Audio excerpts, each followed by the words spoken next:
Hey, Charles, you hear me okay? Yes, sir. Can you hear me? All right. Yeah, I just want to make sure my headset is working correctly. I'm happy I'm not the only one that has technical difficulties from time to time. Yeah, I get it could be too from a long weekend. I've got to get through the gray matter here. Okay, just audio. Let me check one thing. There we go. All right, I'm set up. Hey, this we haven't done this in a while. Welcome to Cutting Edge with Charles De La Torre, Industrial Forest Products. Uh, and you can see a sign behind his head there. Move your head a second, Charles. There you go. Uh, Good to have you back, Charles. What's going on, man? For the good long Father's Day weekend, did you do anything fun? Yeah, I spent a lot of time with family and kids and my wife and all that fun stuff. But back to the grind. There Right was a on. little bit of grayness to get rid of this morning, but Yeah, I've got everything's coming around full little bit of circle. that also. A little bit of that also. So, look at. I kind of want to talk a little bit about the world you live in, multifamily, um, and let's just chat about that real quick. As last week, there seemed to be. I'm almost afraid to say a bite in the market. It just stopped going down as fast, and some items probably traded off their low trade price. We got the Fourth of July weekend coming up pretty soon, where a lot of people look at takeout from the big box stores to make a big determination going on through the rest of the summer. Everybody knows summer shutdowns are coming up in the Eastern mills. They still run their planers. So, what are you seeing on the multifamily front? I'm hearing a lot of people are still wanting to buy inventory to kind of lock in things they have in the next few months going out as far as shipment goes. Yeah, I mean, we've got a lot of people that are coming and stepping in because they see prices as a value, especially in the Southern Yellow Pine stud market. 2 by 6, and I think it's been pretty prevalent. 2 by 6 Southern Yellow Pine has been the most value present in the market, right? And us being able to obviously value add it, give somebody the turnkey ability to lock that in. And we actually did an expansion out back. So now we are doing a little bit more inventory and holding and kind of reloading activity. So that's a little bit more value that we've been able to bring to the equation as well. So, with that expansion, is that more capability to store items for longer? Yep. Very cool, very cool. So, I know a month ago, month and a half ago, when we were talking when Southern Pine really came off quite a bit. That that was a big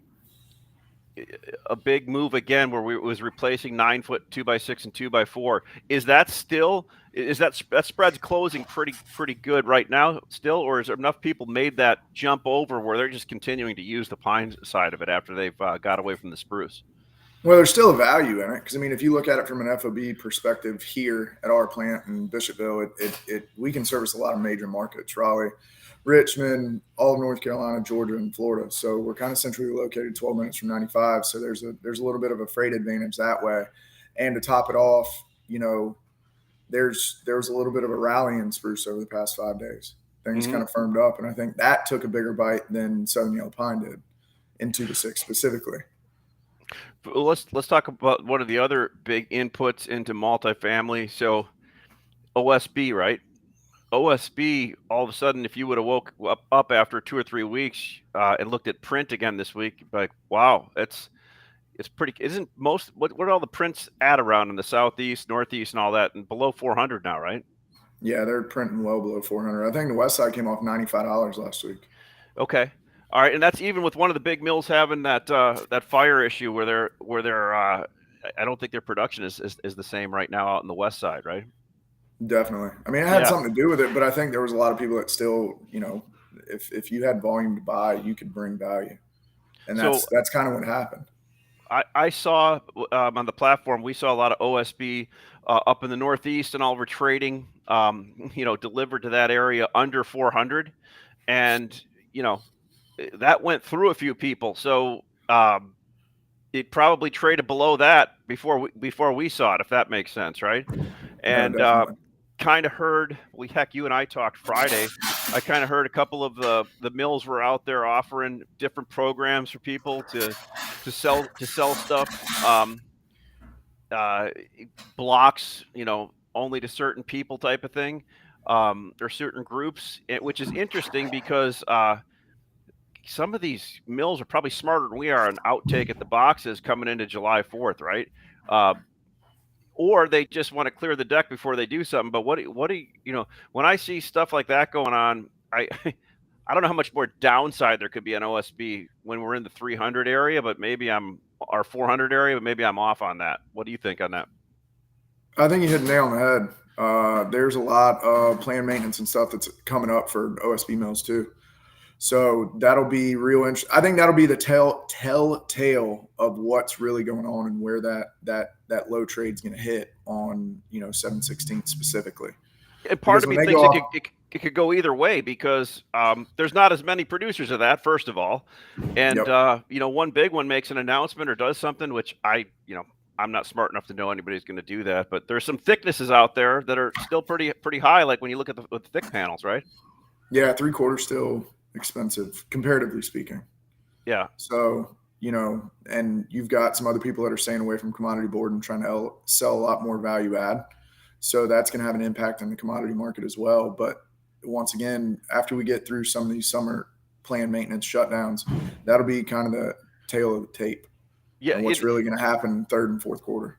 and I really saw, just watching the different players in the market last week, a big disparity in some people that are normally on the market selling OSB versus other companies coming in. So there must be some good deals being made to some, and some other people aren't seeing it right now. That's what my thing. And look, that makes sense, because if you go to a mill right now and you want to buy 100 or something or 50 or something, you're probably going to get a better deal than onesie twosie stuff, right?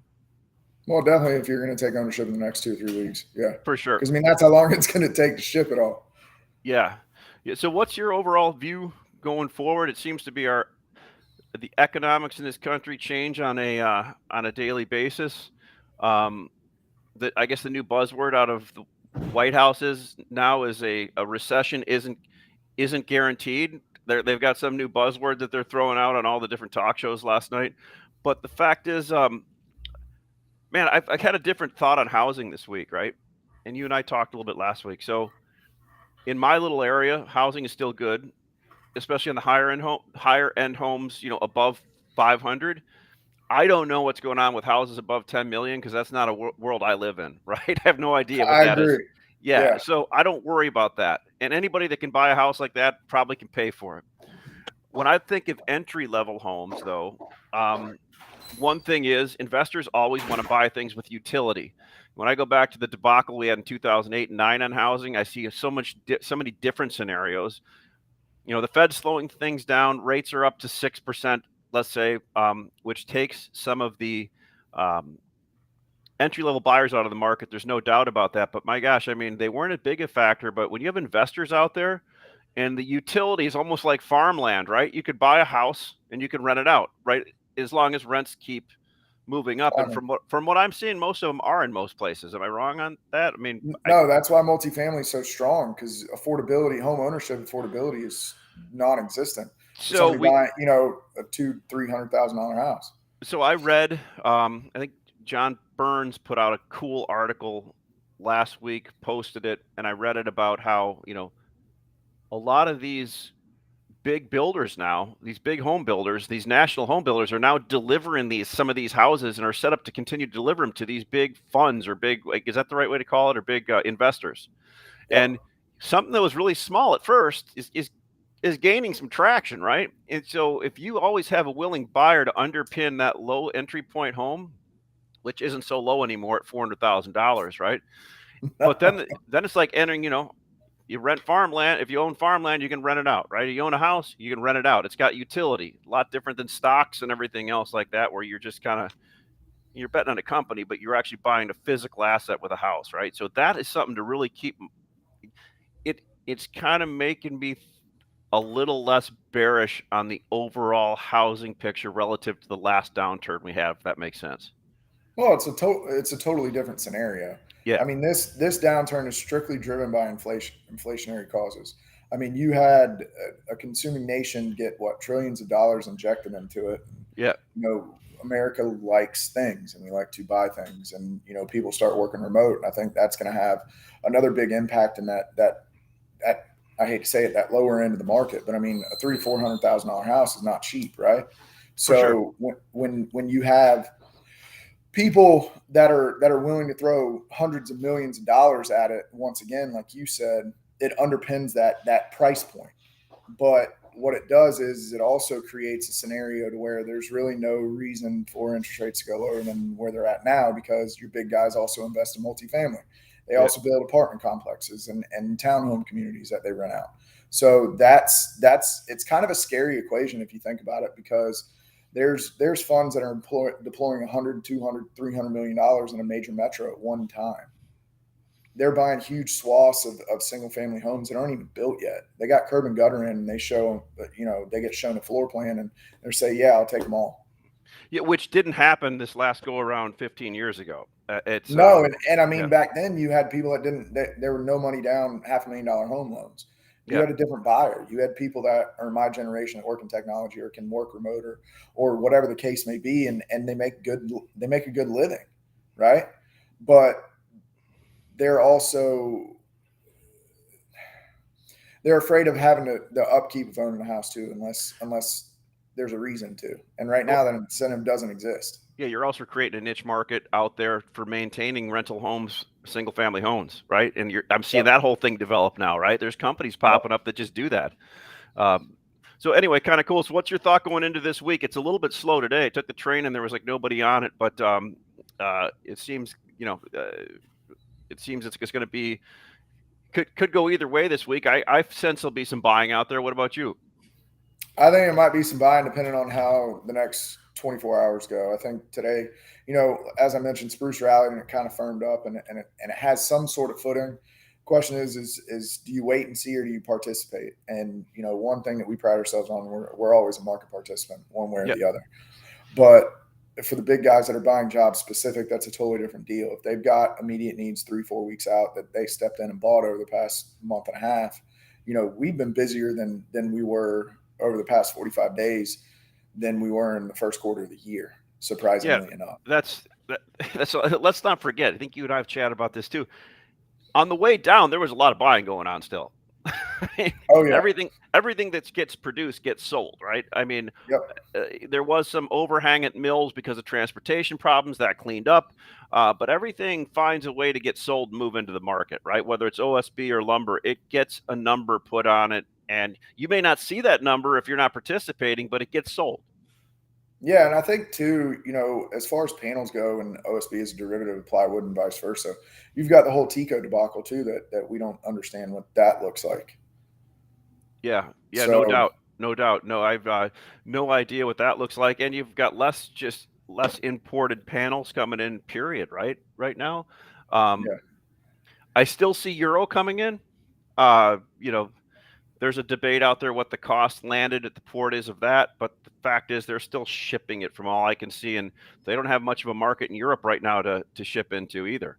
So, as far as I can tell from the people that sell euro on our platform, they see that continuing to come in. But again, it's with everything in the world right now that can change on a daily basis. So I can only say what I can see right here.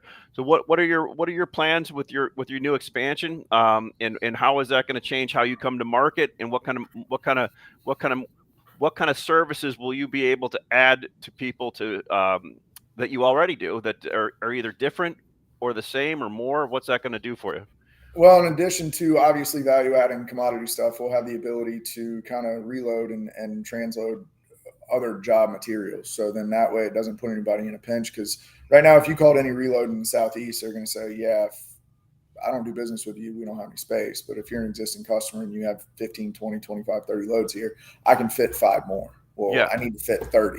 So what do I do with that gap? And, we're strategically located to 7 different mills as far as dimension goes and panels. So it's really something that should have been done a while ago, to be honest. Yeah. But with all the irons that we have in the fire on a daily basis, it kind of took some thought and some planning Well, versus just being it's knee really jerk. good from a standpoint if you're that strategically located. I know to the lumber and OSB mills, it's great because you don't have to move it as far, right? Obviously, you can take a bet on something or risk on something that you never normally would from being farther away from something, right? Because it's just you just look at how the stuff flows. Will you be able to unload or load vans there at all? No, it's Okay. not really our thing. We're not Okay. set up for it forklift wise. Fair enough. Fair enough. Cool. Well, I appreciate it, Charles. We'll get more in the groove next Monday, getting some more content down. But I'm glad you could come on today so we can start streaming this one again. And if you want to get a hold of Charles De La Torre, we'll throw up his email address there. It's cdelatorre at ifpwood.com. And if you want to get a hold of Materials Exchange, come to mxlumber.com. Or there's my work email, mxlumber.com. Hit the registration and fill out the quick tabs in there, and we'll get you up. And yeah, there it is. Thank you, Jory. mxlumber.com. Register, and we'll get you on here buying and selling physical lumber panels or plywood and OSB in no time. All right, Charles. We'll chat this week, and hope you have a great Monday, and we'll see you soon. Yes, sir. You too. Thanks. Bye, buddy.